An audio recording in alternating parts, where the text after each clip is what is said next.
Pinuntahan ni Tamara si Martina sa mismong condominium na tinutuluyan nito. Para na siyang mababaliw sa nangyayari.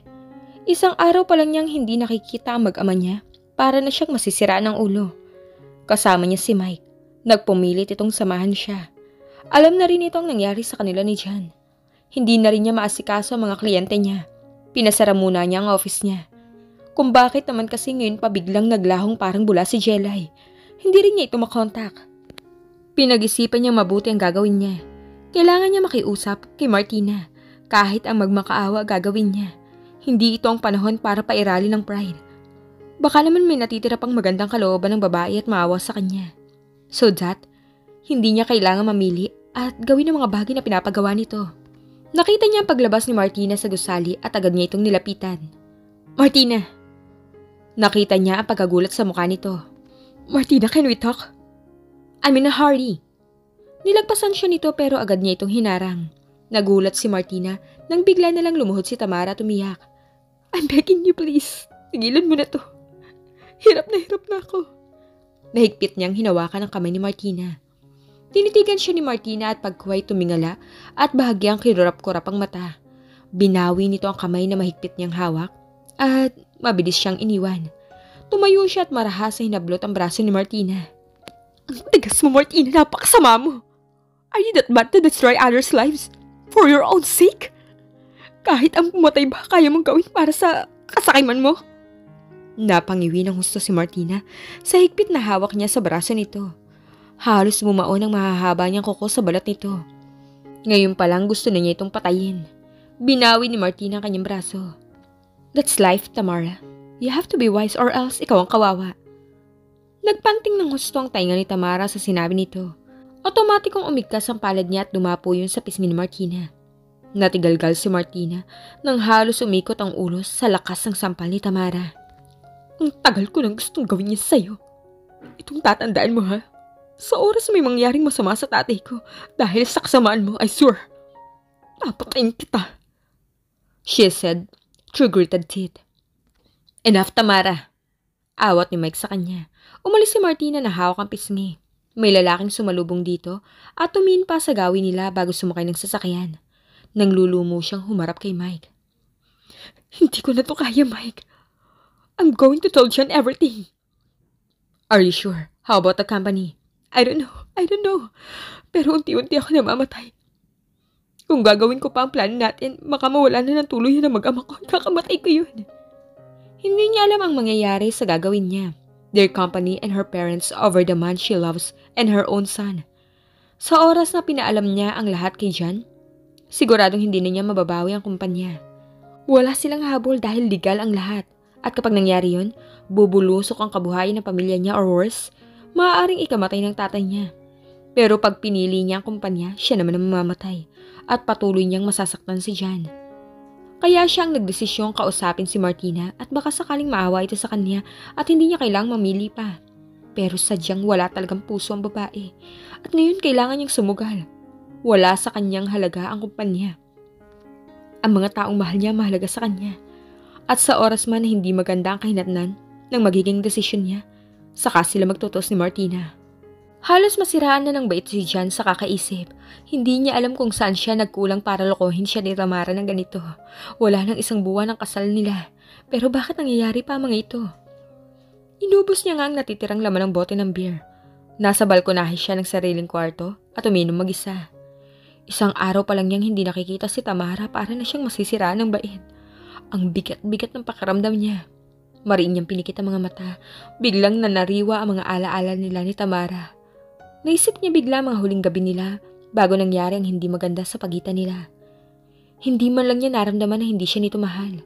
Nagbago ito ng mga huling araw. Malungkot pero panay ang yakap sa kanya. Halos oras-oras itong sinasabing mahal siya nito. Ito pa ang nag-aya sa kanya na magnig sila at sa tuwing gagawin nila ang bagay na yun, paulit-ulit nitong sinasabi ang salitang mahal na mahal kita dyan. Ang huling gabi nila magkasama at pagkatapos ng gawin yun, malinaw na malinaw sa isip niya ang sinabi nito. Mahal na mahal kita. Ikaw lang ang minahal ko ng ganito at ikaw lang ang mamahalin ko habang buhay. May lungkot sa tinig nito at ramdam niya yun, kaya hindi niya maintindihan ang nangyayari. Nanariwa uli ang alaala nila sa utak niya. Mula sa unang pagkikita nila hanggang sa proposal, sumilay ang mapait na ngiti sa labi niya nang maalala ang pagkagulat nito sa surprise proposal.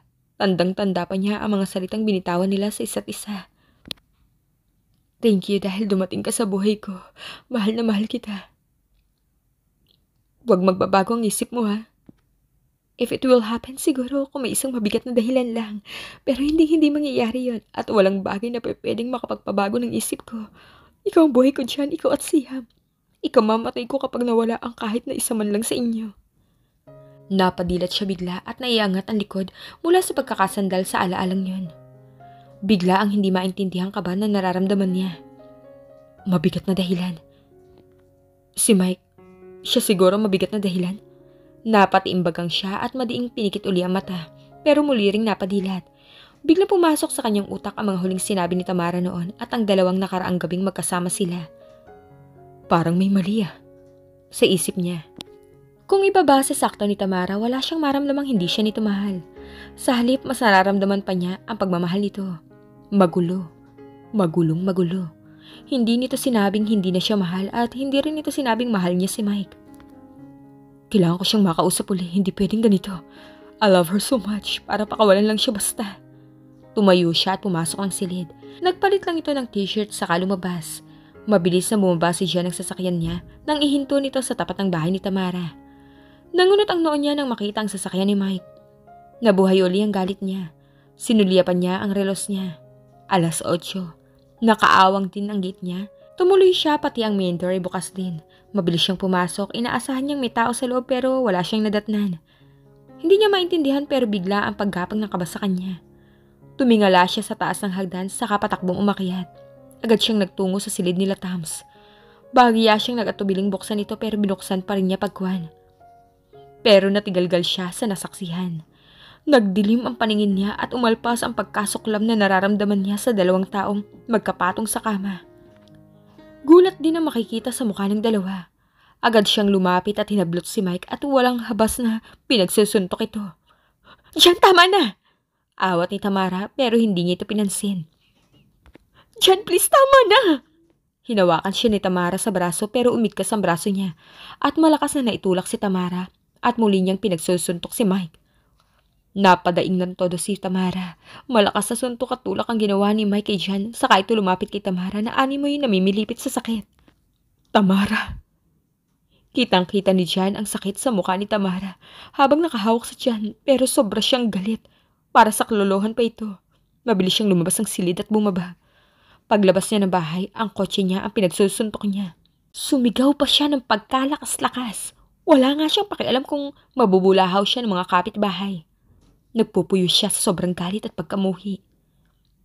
Nagising si Tamara sa isang kwarto na puti ang paligid. May mga nakatusok sa pulsuhan niya. Sigurado siyang nasa hospital siya, pero anong ginagawa niya dito? Nangihinang pinilig niya ang ulo sa kabilang gilid niya. Nakita niya si Mike na nakaupo sa mahabang sofa. Nakayuko ito habang hawak nito ang sariling ulo. Bigla niyang naalala si Jan at ang nangyari. Bigla na naman siyang naiyak sa isipang kinamumuhian na siya ng gusto ni Jan dahil sa nasaksihan nito ang ayos nila ni Mike. But God knows na hindi niya yung gusto. Paalis na sana siya ng mga oras na yon para puntahan si Jan.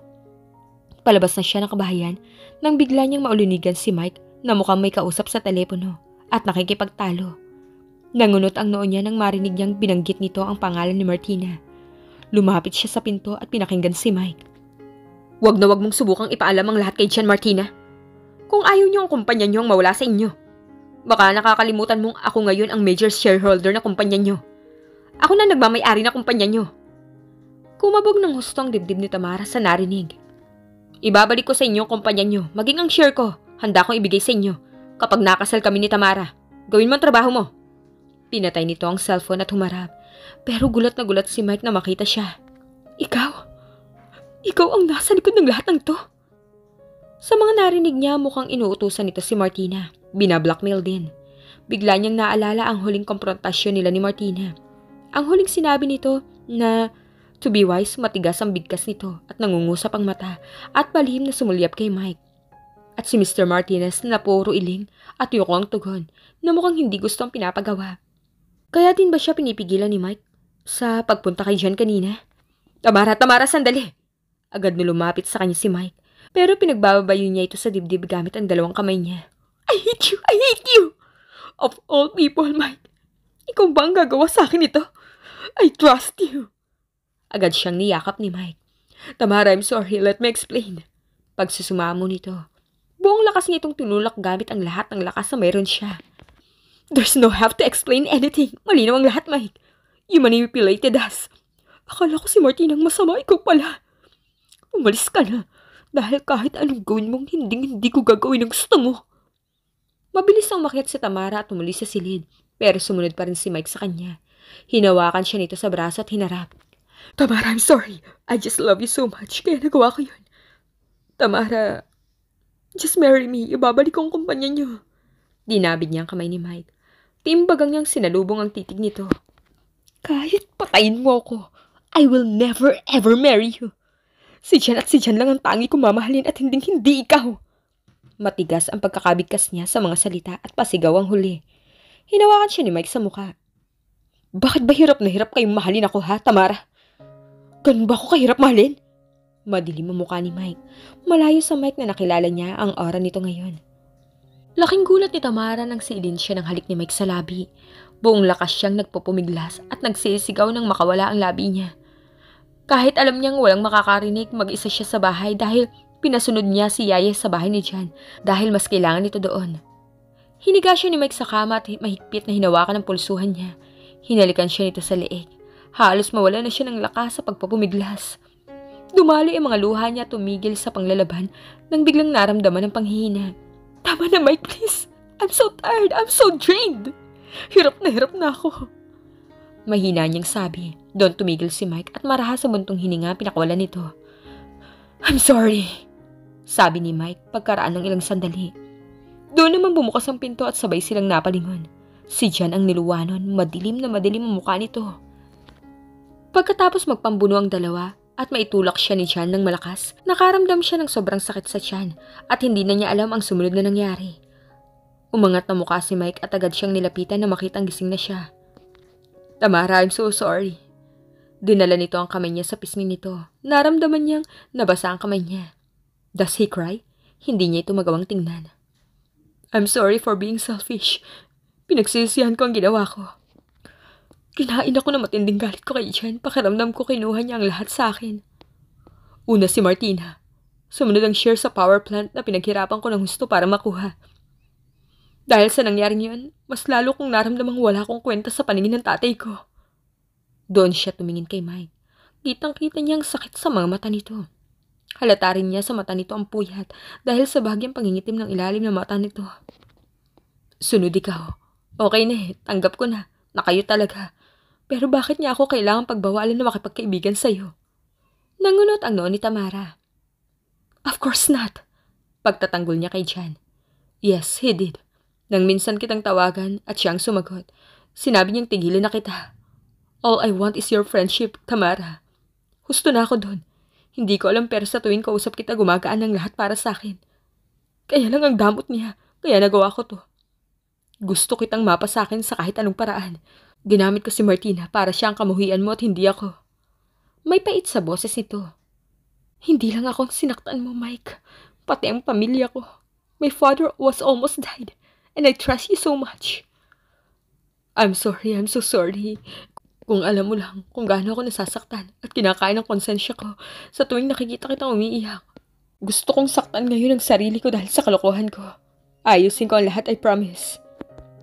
Suklom na suklom sa akin si Jan. Paano kung hindi niya ako mapatawad? I hate you so much, Mike. Tamara, hindi. Leave me alone, Mike. Please, just leave me alone. Hindi na nagawang sabihin pa ni Mike ang gusto nitong sabihin. Nalulumong tumayo si Mike at iniwan siya. Tumagilid ng higa si Tamara at hinayaang lumandas ang luha niya. Mga ilang sandali lang narinig niya pagbukas ng pinto. Hindi niya ito nilingon pa. I said I want to be alone, please. Kahit ba ako bawal dito? Nahagit niya ang hininga niya nang marinig ang boses na kilalang kilala niya.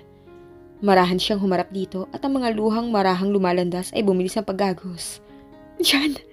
Agad na hinawakan ni Jan ang mukha niya at masuyong pinahid ang luha niya. I'm sorry. I'm so sorry. Hindi ko sinasadyang saktan ka. Mahal na mahal kita. At wala kaming relasyon ni Mike. It's okay. Alam ko na ang lahat at naiintindihan ko. Sana sinabi mo sa akin na lahat. Nahihirapan ka na hindi ko alam. Buong pagmamahal nito ang hinaplos ang pisngi niya. Naunahan lang ako ng takot kaya hindi ko masabi. I'm sorry din. Hindi ko sinasadyang itulak ka. Hindi ko sinasadyang saktan kayo ni baby. Nangunot ang noon niya sa sinabi nito. What do you mean? She asked. We're having a baby again. Napaawang ang labi ni Tamara. You're 2 months pregnant. Hindi niya alam ang magiging reaction niya. Wala siyang masabi na nakaawang lang ang mga labi niya. Hindi nga siya dinatnan nung nakaraang buwan pero hindi niya yung pinansin dahil madalas namang mangyari yun sa kanya. Kaya ka ba nandito? Sinabihan ka ba ni Mike? Kami ni Mike ang nagdala sa'yo dito kagabi. But you left after the incident. Sinalaysay ni siya ng nangyari ng nagdaang gabi. Pagkatapos niyang lumabas at halos magwala siya sa labas ng bahay, lumabas naman si Mike makalipas ang ilang sandali na buhat si Tamara. Jan, we have to bring her in the hospital. Para siyang naupo sa kinatatayuan niya nang makita ang kalagayan nito. Walang malay at punong-puno ng dugo ang ibabang bahagi ng damit nito. Lahat ng samaan ng loob at galit na nararamdaman niya ay parang inihip ng hangin nang bigla na lang nawala. Bigla siyang natakot sa kalagayan nito. Alam naman niya kung anong ibig sabihin ng ganun. Miller, move! Kung ayaw mo mawala, mag-ina mo sa'yo. Bulyaw ni Mike sa kanya.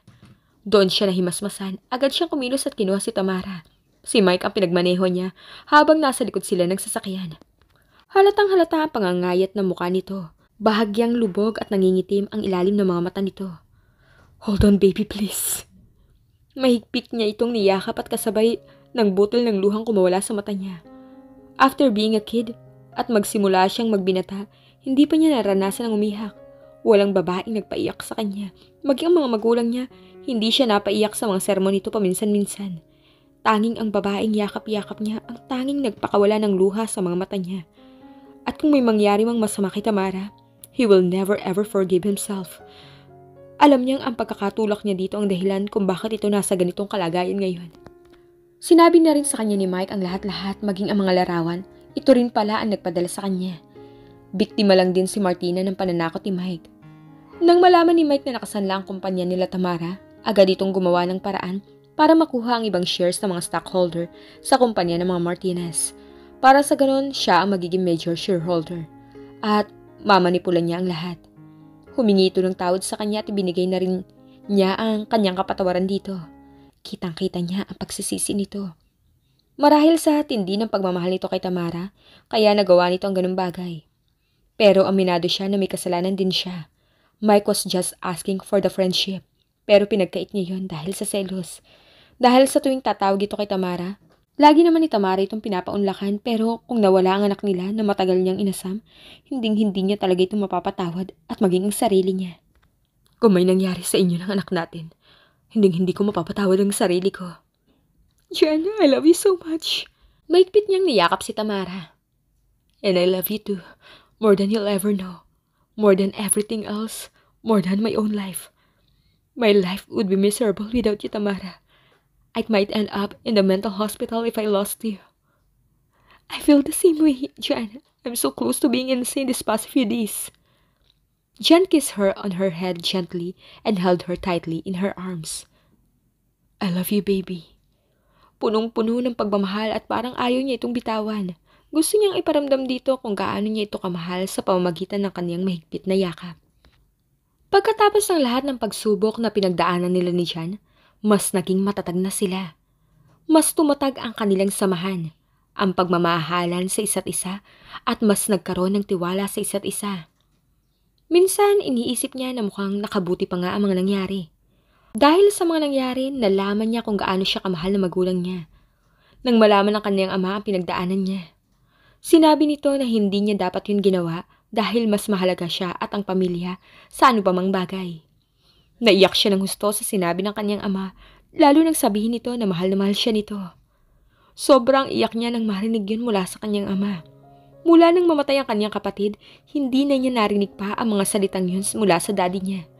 Lubos-lubos ang kaligayahang naramdaman niya dahil doon.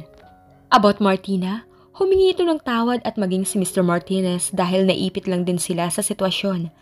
At first, hindi nag-atubili si Martinang gawin ang pinapagawa ni Mike. Ano nga naman ang pakialam nito sa kanya?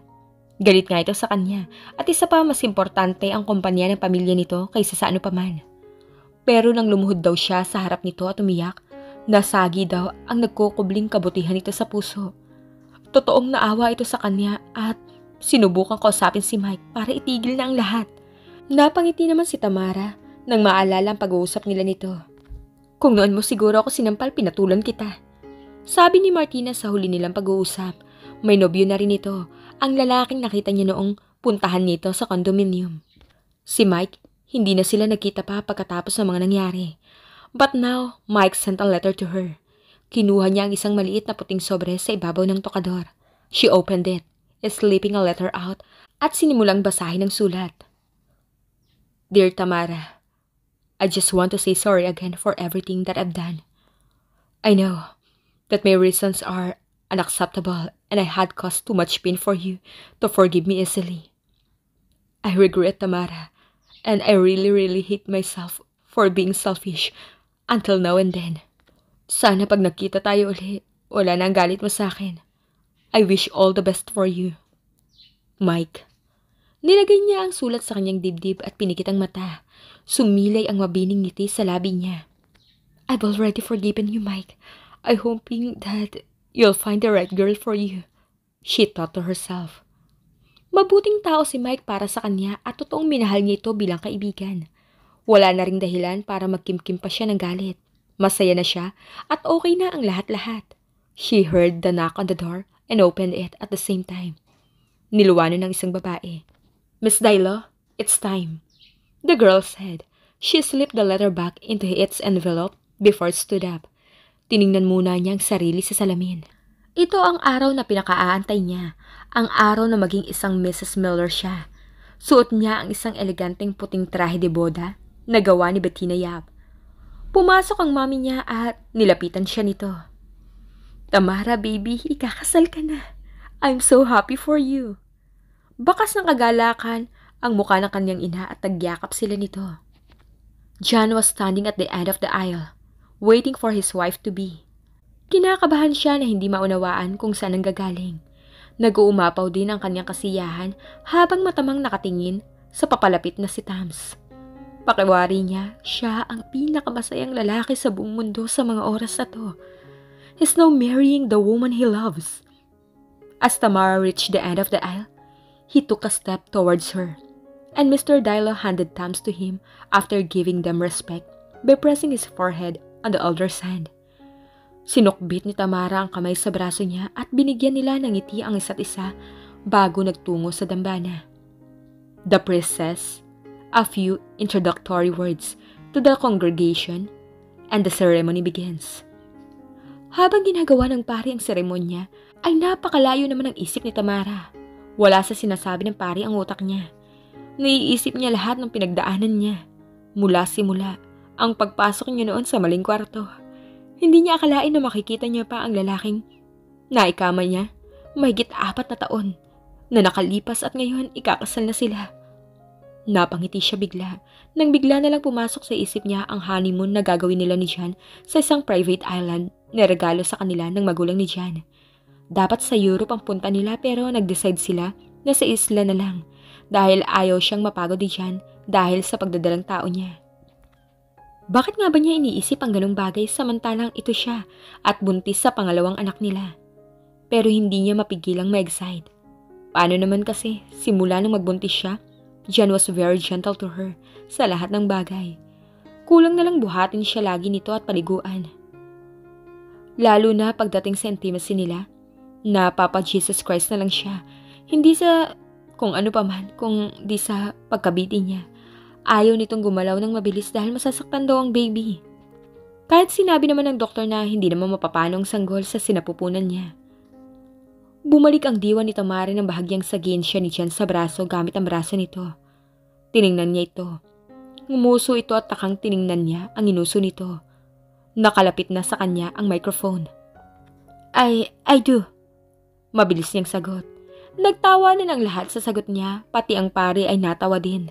Hiyang-hiya siyang tumingin kay Jan na natatawa din. Ano ba ang nakakatawa sa sinabi niya? Bumulong si Jan sa kanya. The priest had no any question yet. He was about to ask the 3 questions. Pero parang ang layo ng isip mo. Ano ba iniisip mo at ang lapad-lapad ng ngiti mo? Tatawa-tawang tanong ni Jan. Nahihiya siyang umiling at humarap sa pari. Sorry, Father. I'm just so excited to be wife of this gorgeous man. Pagbibiro na lang niya at muling nagtawanan ang mga tao sa simbahan. Okay, let's proceed. The priest proceeded and the wedding ceremony had done. They said their vows and their exchanged rings. And now, they are just waiting for the declaration that they are finally husband and wife. So, what makes you smile, Mrs. Miller? Bulong ni Jan. Nothing. I was just happy. She told him. Pent-up chuckled release. Natigil ang dalawa ng tumikhim ang pari. Okay, dahil mukhang hindi na kayo makapagantay, I now pronounce you husband and wife. You may now kiss the bride. Muling napuno ng tawanan ang loob ng simbahan. Hiyang-hiya naman si Tamara dahil naging comedy na talaga ang wedding nila. Humarap sila sa isa't isa at itinaas din siya ng belo niya. Alam ko, itong kanina mo pang iniisip. To taste my lips. He teased her and she chuckled again. Kagabi pa nga niya ito, hindi nahahagkan dahil sa mga pamahiin ng mga magulang nila na bawal silang magkita before the wedding. Kung alam lang sana ni Jan na higit pa sa halik ang iniisip niya. Hinagkan siya ni Jan sa labi. A long kiss. Smiling to each other after pulling away. Napuno ng palakpakan ang loob ng simbahan. Finally, isa na siyang Mrs. Miller, legally. Masaya ang lahat para sa kanila. Lahat ay halos binati sila. Si Yaya Beth naman, nahanap ng lalaki para sa kanya. It was Craig. Mag-boyfriend and girlfriend ng dalawa ngayon. Si Rika, hindi pa niya alam kung kailan magpapakasal. Si Jelly naman, ngayon lang nagpakita simula ng gabi sa bar. Ang pinagtataka niya para itong umiwas kay Aiken. At si Aiken na ngayon, kaharap niya pero matamang nakatitig kay Jelly. Napangiti na lang si Tamara nang mapansin niya yun. Mula nang mawala si Jelly, lagi siyang pinupuntahan ni Aiken at tinatanong kung may balita siya kay Jelly. Lumabas ang bagong kasal sa simbahan pagkatapos ng picture taking at nagtuloy sa puting sports car. Sumakay ang dalawa at agad na pinanda rito ni Jan. Tumingin sa kanya si Jan at marahang kinuha ang kamay niya. Dinala ito sa mga labi at ginawaran ng isang halik. Itinigil muna ni Jan ang sasakyan sa gilid ng kalsada na ikinatakan niya.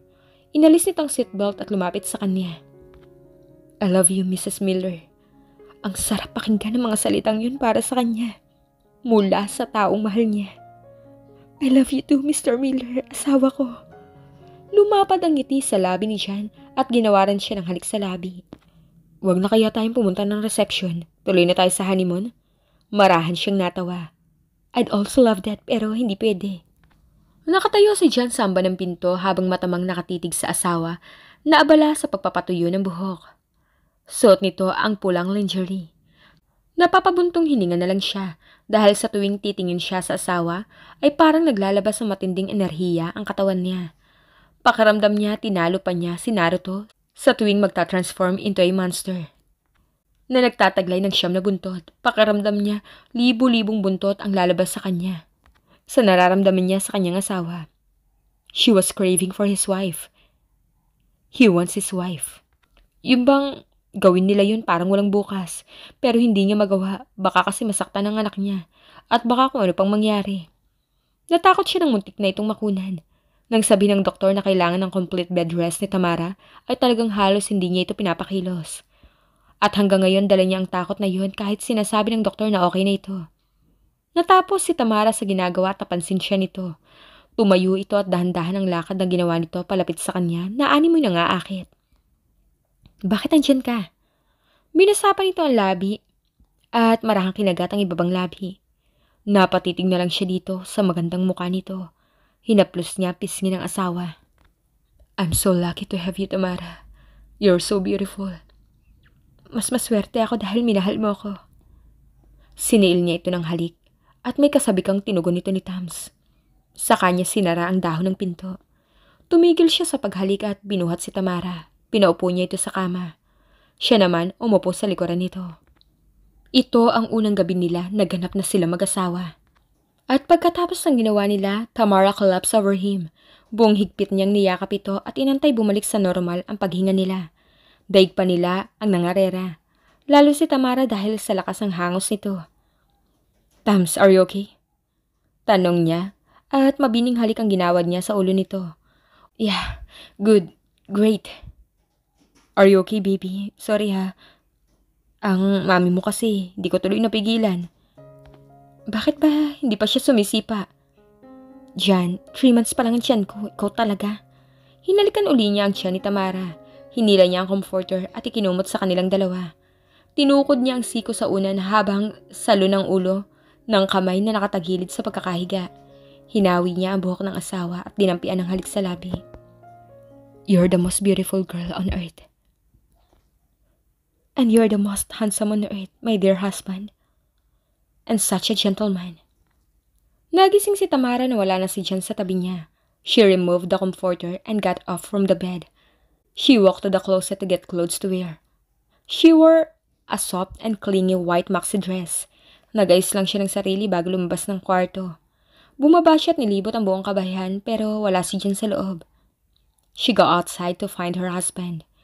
Paglabas niya, nagulat siya nang makita itong masayang-masaya sa dalampasigan habang pasansiyam sa balikat. Ang cute tingnan ng dalawa dahil parehas ang suot na white beach shirt na hindi nakabotones dahilan para lumantad ang katawan ng dalawa. What is he doing here? Naglakad siya para puntahan ang dalawa nang bigla naman siyang makita nito. Binaba ni Jan si Yam at nagtatakbo palapit sa kanya. Agad siyang yumukod at sinalubong ng yakap ang anak. "What are you doing here, baby? Who's with you?" "Hinatid siya ni Mami kanina, iyak daw ng iyak at gusto tayo makita." Si Jan ang sumagot. Pinupog niya ng halik ang mukha ng anak.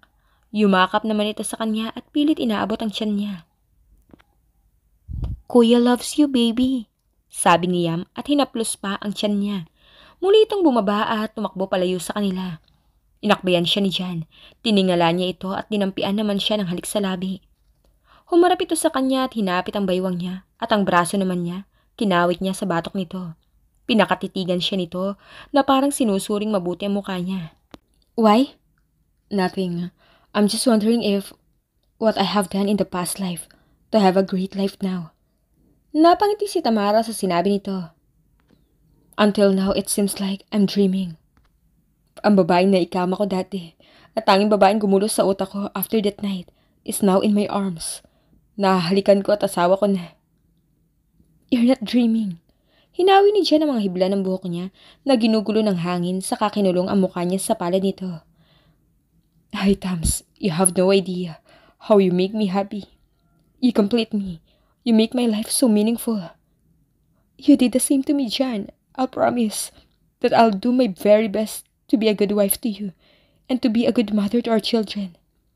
I love you very much, Jan." "Tams, I love you more. I will love you until my last breath."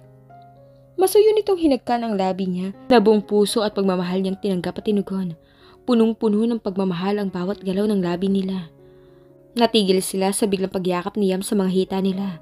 They looked down at their son who looked up at them with a cute smile plastered on his lips. Lalong kagalakan ang nararamdaman nila dahil kay Yam na parang isang anghel na laging nakangiti kahit kanino man. Napahiyaw si Tamara nang bigla siyang buhati ni Jan nang bumitaw si Yam sa kanila. Napakapit siya sa batok nito nang bigla na lang itong tumakbo habang buhat-buhat siya. "Jan, baka madapa tayo." "Chesas, Yam! Chesas!" Humabol naman si Yam na pulang-pula na sa sobrang paghagik-hik. Natawa na lang din si Tamara, paikot-ikot ang tatlo sa dalampasikan habang naghahabulan at pinupuno ng tawa nila ang paligid ng isla. Ang pagmamahalan ni Jan at Tamara ang nagpapatunay na kahit anumang unos ang dumating sa buhay ng dalawang taong nagmamahalan ay lagi mauuwi sa maligayang wakas. Hanggat walang bumibitaw at sumusuko, isa man sa dalawa. Naniniwala ka ba sa destiny? Maraming hindi naniniwala sa destiny dahil para sa kanila, destiny is useless without effort. Ikaw daw ang gumagawa ng sarili mong tadhana. Sa bagay, oo, dati ako rin eh. Paano mo nga naman ba makukuha kung wala kang gagawin, di ba? So, ibig sabihin ba, yung gusto mo makukuha mo? Pero bakit maraming tao ang ginawa na ang lahat pero nasasaktan pa rin? May mga bagay sa mundo na kahit anong gawin mo kapag hindi sa'yo, hindi talaga para sa'yo. Pilitin mo man, sasaya ka pansamantala oo. Pero sa huli masasaktan ka at mawawala rin siya kung talagang nakalaan siya para sa iba. Hindi mo mapipigilan ang nakatadhanang mangyari kahit anong gawin mo. Ngayon isang halimbawa para sa taong pilosopo. Kunwari nakatayo ka sa isang puno ng bungang mansanas. Paano nga naman mapapasayo ang bungang ito kung hindi ka mag-e-effort na pitasin, di ba? Ang effort mo, hihingin niya ng pagkakataon at kasama sa nakataktang mangyari. Alam mo kung paano? Magugutom ka para utusan mong sarili mo na pitasin na yung mansanas. Ganon din sa pag-ibig. Yung effort mo, hinihingi ng pagkakataon para sa inyong dalawa o di kaya para matauhan ka. Sabihin na natin paano mapapasayo ang taong gusto mo kung wala kang gagawin. Pero kahit anong gawin mo, kung hindi destined ang puso ng isa para mahalin ka, wala rin di ba? So destiny pa rin. Dahil kung anong nakatakdang mangyari, yun ang mangyayari. Masaktan ka man, basta mahalaga, may nagawa ka. At dito na po nagtatapos ang love story ni Jan at Tamara Miller. Thank you so much po sa mga viewers natin na sumubaybay sa istoryang ito. Sana ay muli niyong subaybayan ang mga love story na aming ibabahagi sa inyo. Maraming salamat and God bless you all. Love, Best TV.